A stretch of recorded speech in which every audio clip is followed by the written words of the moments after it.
The Exorcist was released in 1973. It's celebrating its 50th anniversary, and I was lucky enough to see this one in theaters last night, and that kind of solidified I have to review it. And it's so difficult to review a movie, especially as iconic as The Exorcist, because you're always going to miss something in this review. But obviously, I'm diving into spoilers. There's a lot I'm going to talk about in this movie.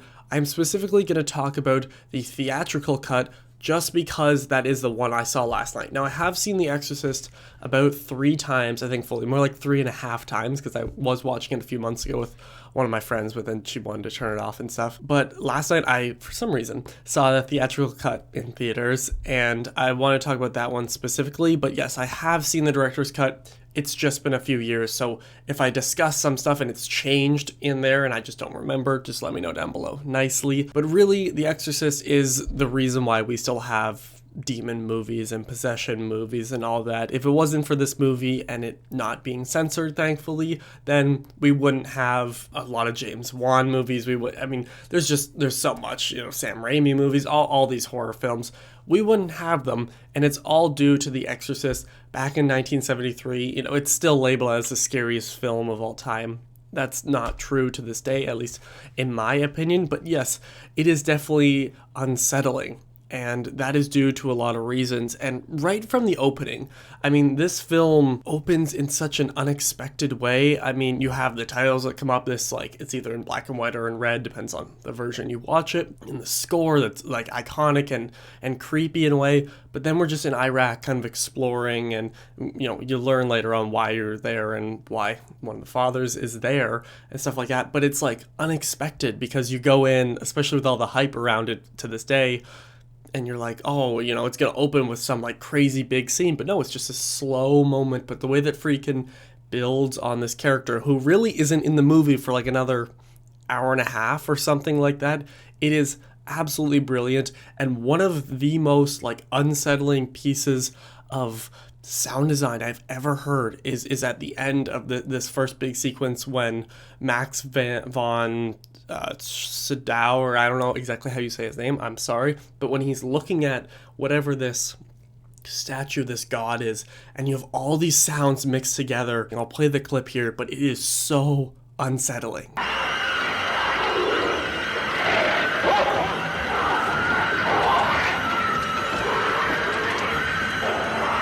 And then, of course, we're introduced to Ellen Burstyn. I don't know exactly how to say her name. I think it's like Burstyn or something like that. And Linda Blair, who obviously, Linda Blair, she's Reagan. She's a 12-year-old here who gives one of the greatest child performances of all time, but that goes without saying. But really, it's these two that everybody thinks of when they think of this movie, and there's a reason. The performances are so strong by them. Sometimes there's a lot, and you just see how this mother feels so helpless and doesn't know what to do with her young daughter, and the father's in there, he's in Europe, and she's struggling to figure out what to do. And when they start taking her to the doctors and stuff like that, there just isn't an answer. And you see kind of the progression of how for the mother, she just gets worse and worse and starts feeling bad, and you can tell in her costume and even the makeup after she gets smacked that one time. Then she finally meets Father Karras, which is way later on in the film, but she has the sunglasses on and she has the bruise on her face, and just the way that it's visually shown is so good.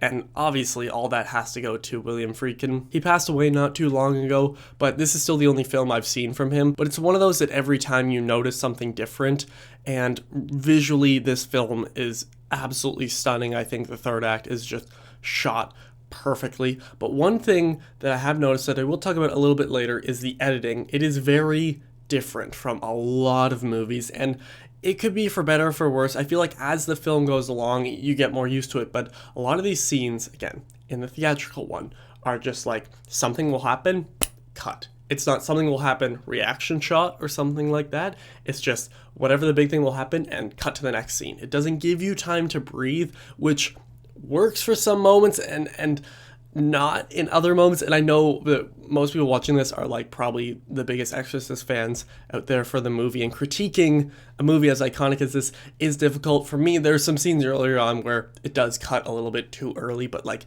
those are small little complaints. And I've talked to a lot of people about this film. Of course, most people absolutely love it, but a lot of people do not like it that much or don't love it, and that is because it is a very slow film. Again, you go into The Exorcist knowing it's supposed to be the scariest movie ever, it's supposed to be all this possession scenes, but all these like moments, these, very big and so well done moments are placed in between much bigger and stronger character moments. This film would not be what it is without Father Karras. I mean, Damien, Dimmy, whatever you want to call him. He is the backbone of this movie. He is the reason that it got projected to the great status, because without him you'd have a good story on kind of a mother struggling with a daughter and going to the doctors a lot. There are a few too many white coat scenes, as I call them, just because you see these people walk around in white coats, although it is very funny to watch The Exorcist with an audience when a doctor walks out of a room and just lights a cigarette, because that's so, nobody today, you can't do that today, so it is kind of funny watching that 50 years later. But Father Karras, just from the opening, something's off, and it's the way that Friedkin shoots him. But one of my favorite moments that there's a callback to it later on is when he's at the subway, and it's this moment here. And then later on in the film, it's later on with Regan, and you hear that voice come out of the demon, and it is so brilliant because it's such a short scene, and you think, you see him struggling internally, and really it's based around his crisis of faith. I'm not a religious person at all, just making that clear here, so I can't relate it to stuff or say it actually means this or it relates to this in the Bible, because I don't know, but it is so brilliant how he does it and how he visually shows it. Jason Miller gives such an underrated performance here. I know everybody loves his character, but nobody talks about how good he is just in here.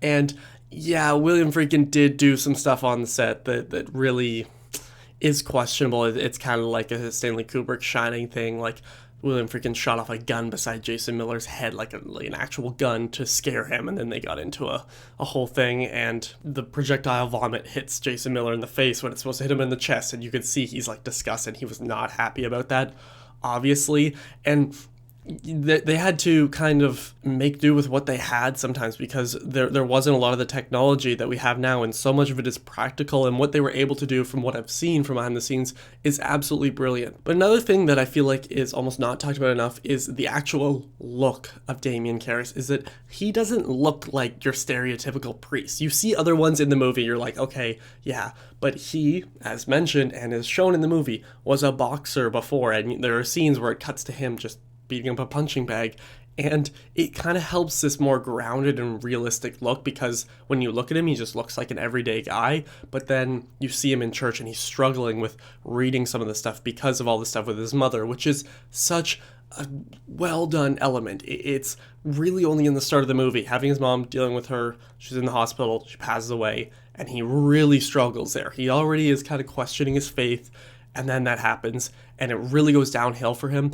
But he has to perform this exorcism, and that all depends on religion, obviously, and I'm not going to get into that, but it is so brilliant. His arc is so good, and really, as I said, the best aspect of the movie is with him, because a lot of people, they don't like this movie as much because it is slow, but for me, the movie wouldn't work without these scenes of him just running out there, and then you have Lee J. Cobb, and them just talking, and there's nothing evil happening in the scene, but just him running in the cold, and you can tell he's just depressed and he doesn't know what to do, and it's visually shown so well, but also the sound design is absolutely brilliant. There's all these little tricks they did with the demon, and again, I'm talking about this movie, and I'm talking more about the characters than the actual possession scenes, which I will obviously get to, because the third act of this movie is absolutely perfect. There is nothing I would change about this third act, director's cut or regular theatrical one, whatever you want to say.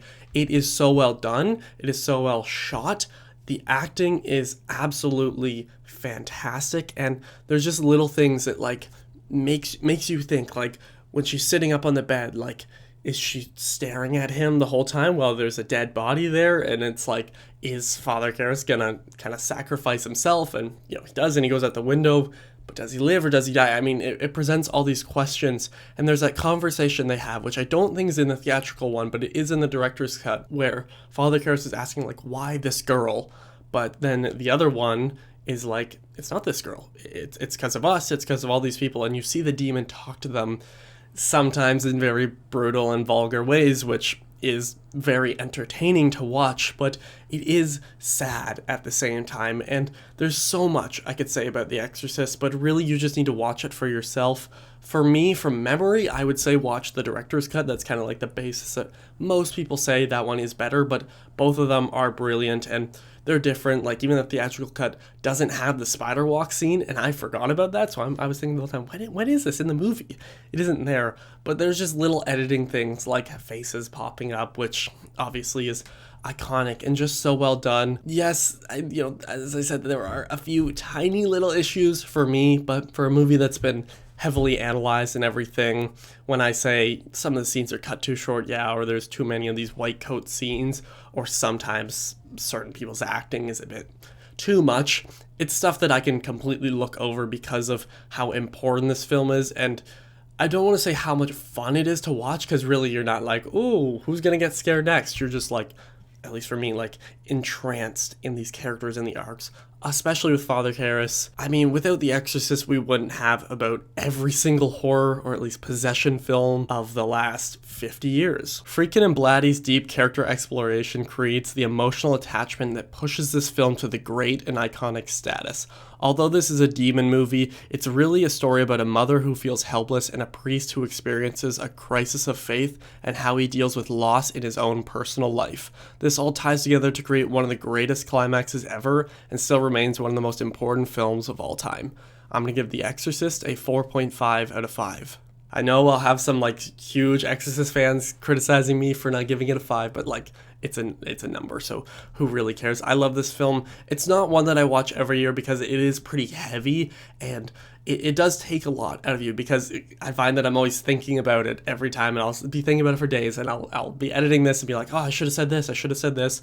But this film is just truly brilliant in the way it's told. The narrative is amazing. I mean, being at school for film right now is making me see some of this a little bit differently and focus on the scenes differently, because for some reason they're obsessed with this is the scene, this is when the scene starts and ends and all this, but really the sequence, that's my cheater word to say, the sequence of the exorcism is absolutely brilliant. The power of Christ compels you, iconic. People still say it now to this day, but if you've seen The Exorcist, which I assume you have, let me know what you think of it down below. I was gonna review the new one, but then I heard it was just terrible, so I probably will not see it until it comes out on digital or whatever, because I've heard there's some pretty terrible stuff in it and I don't really want to give my money or time to it. But thank you all for watching. I will see you guys next time. Over and out.